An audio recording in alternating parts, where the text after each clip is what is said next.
when you look at the global economy today, it's powered by private interests that have very little concern with the social good. It's generating immense inequality, and it's bursting the planetary limits on which we depend. So in all respects, though it does provide prosperity and good standards of living for a chunk of the world, you cannot argue that this is a moral economy, no.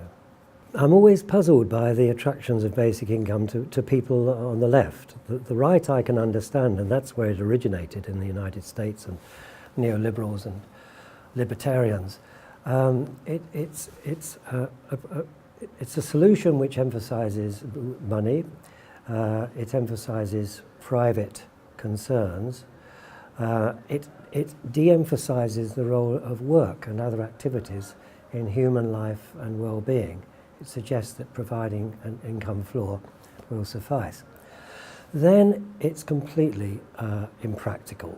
All proposals for basic income argue for a very limited level, very, very limited, nowhere near enough to live on, probably a quarter or an eighth of that. And so the whole paraphernalia of the welfare state would still have to remain. If you're going to go for a proper basic income, universal, unconditional, then you're talking about 20 to 30% of GNP. And that would decimate the rest of the welfare state. And I argue that universal basic services is a better way to go forward, providing healthcare, education, and other things as a citizenship benefit. So I argue against it on moral grounds and on practical grounds. I look at various alternatives, including consumption policies, which we could talk about. But ultimately, I think we need to reduce the amount of time which is spent in paid work in order to free up other activities in society, in civil society, in the family and so forth.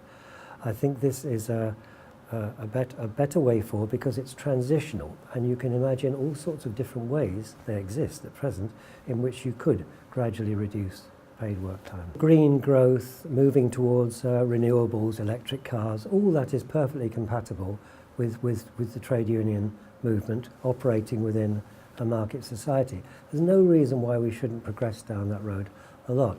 But it won't be enough, I argue. And it doesn't tackle the issue of hyper-consumption in the rich world, which will have to be curbed at some stage.